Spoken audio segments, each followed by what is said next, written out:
Quero saudar a todos os irmãos com a paz do Senhor.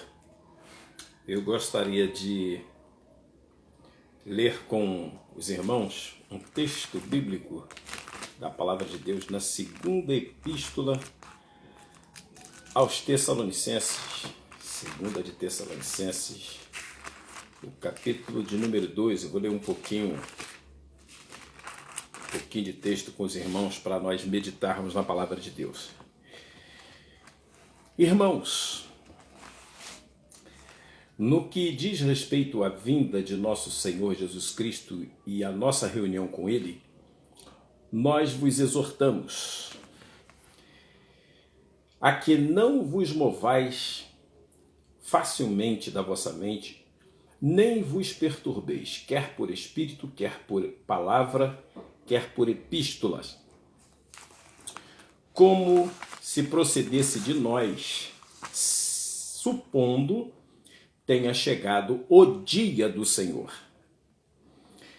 Ninguém de nenhum modo vos engane, porque isto não acontecerá sem que primeiro venha a apostasia e seja revelado o homem da iniquidade, o filho da perdição, o qual se opõe e se levanta contra tudo o que se chama Deus ou é objeto de culto, a ponto de assentar-se no santuário de Deus, ostentando-se como se fosse o próprio Deus. Não vos recordais de que ainda convosco eu costumava dizer-vos estas coisas?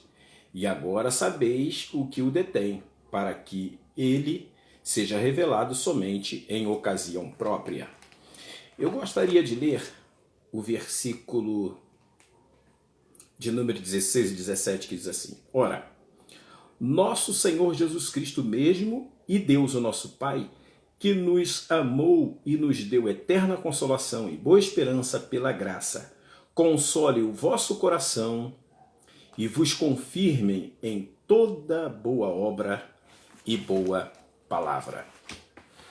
O que eu quero te dizer é o seguinte: mediante todas as ocorrências e de fatos que estão se passando nos últimos dias, há muita especulação, muitas pessoas que têm tentado envolver os crentes em terror e uma espécie de profecias que têm envolvido a mente dos crentes, porque parece que os crentes não meditam muito na palavra de Deus e quando ocorrem algumas coisas se sentem abalados e começam a se entristecer e a esmorecer-se e a desanimar-se. É claro que nós temos sentido muita falta dos cultos, das reuniões, das orações, é claro.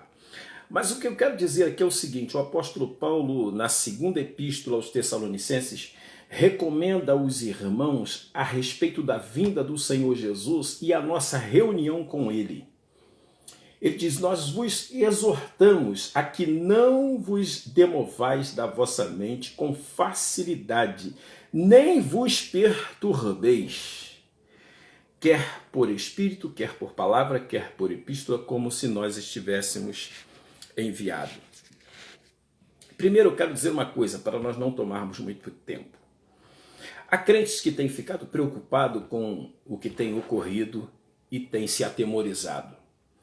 O primeiro conselho do apóstolo Paulo é que nós não devemos se mover com facilidade das nossas convicções, como se o dia do Senhor estivesse acontecido ou tivesse chegado o dia do Senhor. Em especial, eu quero dizer o seguinte: 5 coisas importantes a respeito da vinda do Senhor e da manifestação do anticristo e das coisas que hão de acontecer nos últimos dias. Primeira coisa, a vinda do Senhor não é motivo de tristeza para a igreja, mas motivo de gozo, de alegria, de paz, de satisfação e de esperança. A vinda do Senhor não nos traz temor, porque afinal de contas, quem tem medo, como disse o apóstolo João, não está aperfeiçoado no amor. Os crentes que estão vivendo os últimos dias devem pautar a sua vida na palavra de Deus e pensar que a vinda do Senhor não nos atemoriza. As coisas que estão para acontecer nos últimos dias, Jesus diz: olhai, e não vos assusteis. porque isto é apenas o princípio das dores. Mas princípio das dores de quem? Da igreja? Princípio de dores para quem? Observe.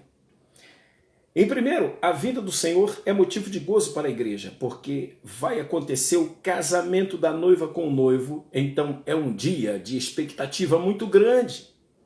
O dia do casamento é o dia que tem expectativas, tanto para o noivo como para a noiva. É um dia de bênção, um dia de esperança. Em segundo lugar, a vinda de Jesus é motivo de gozo para a igreja. Em terceiro lugar, é motivo de desconforto e insegurança para o mundo. A vinda de Jesus, as coisas que estão para acontecer, é motivo de desconforto, é motivo de pavor, de espanto, de medo para o mundo e não para a igreja. Quarto lugar, as aflições deste mundo, como disse o apóstolo Paulo, não são para se comparar com o peso de glória que há de ser revelado em nós. Então eu gostaria de deixar essa palavra para você que de repente está um tanto perplexo, um pouco desanimado, um pouco desmotivado, deixar uma palavra agora de conforto para você. As aflições que estão ocorrendo no mundo hão de ser impactadas com a esperança que há em nós, o peso de glória que está para ser revelada em nós. Perceba que Paulo diz o peso de glória que há de ser revelado em nós. Não é no mundo, é em nós. Então, as aflições que o mundo oferece não é para se comparar. E quinto e último lugar, não é a igreja que deve ficar incomodada com o mundo ou com o que acontece no mundo. Na verdade, é o mundo e o diabo que estão incomodados com a igreja. Sabe por quê? É a luz que afugenta as trevas. A Bíblia diz, Jesus, se referindo às características e à natureza dos seus discípulos, ele disse: vós sois a luz do mundo e o sal da terra. Nós conservamos, nós iluminamos, nós permanecemos sendo o que deveríamos ser. Passe o mundo pelo que passar. Nós somos luz e sal. Nós temperamos e iluminamos esse mundo terrível de trevas. Então o mundo está incomodado porque ele tem que se afugentar. Ele vai ter que dar lugar para a igreja. Porque os mansos herdarão a terra. Então percebam, quando no versículo 16 e 17 eu li, fazendo esse fechamento, porque o texto diz assim: ora, nosso Senhor Jesus Cristo mesmo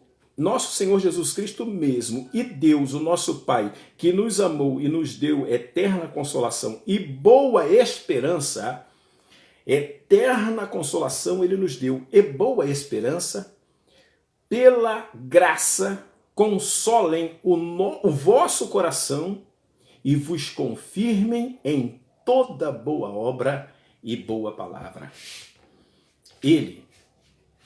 Paulo está aqui dizendo aos cristãos de Tessalonicenses, aos Tessalonicenses, que esse Deus e o Senhor Jesus Cristo que ele mesmo deu para nós como sacrifício vivo, eles consolem, nos dê uma eterna consolação e boa esperança pela graça.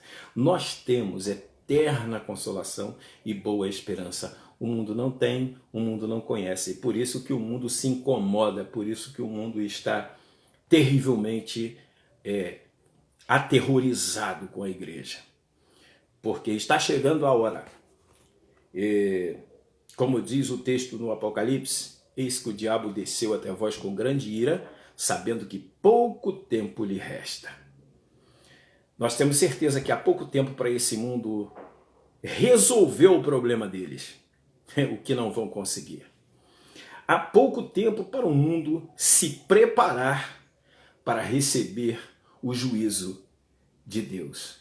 E esse juízo está chegando. O mundo está ficando maduro para esse juízo. A ciência está se multiplicando, como disse o profeta Daniel. O mundo está avançando em sua tecnologia, em sua intelectualidade.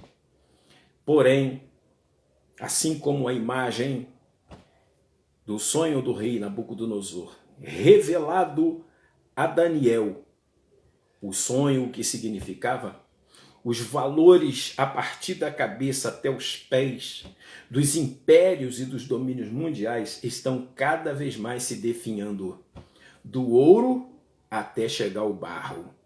Portanto, quanto mais o homem tenta se glorificar e se enaltecer a si mesmo, Deus está abatendo e dizendo que maior é Ele do que todas as coisas. Portanto, deixa eu dizer aqui uma coisa para você. Se você tem certeza que serve ao Deus vivo, que vive uma vida de comunhão com Deus e que sabe da sua esperança, não precisa temer nada.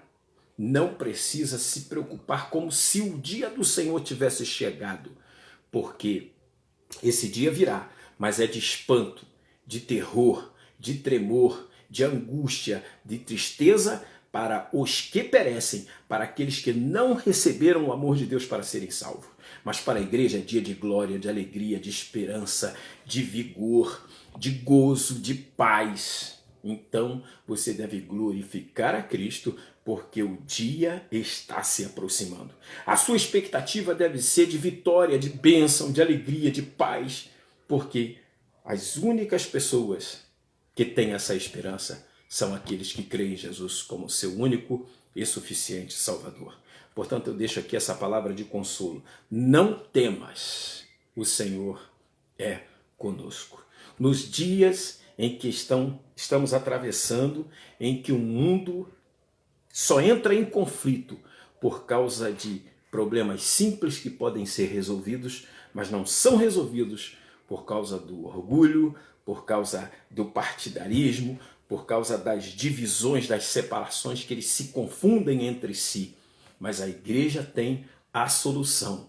A igreja sabe o caminho por onde traçar. E nós vivemos na luz e não nas trevas. Portanto, você não temas, não se atemorize, nem se espante. Porque o Senhor virá sim. Ninguém impede esse dia de acontecer. Mas nós temos a certeza de que temos uma esperança maior do que simplesmente viver esses dias aqui na terra. A nossa vida está escondida com Cristo em Deus. E que Deus te abençoe rica e abundantemente. Amém.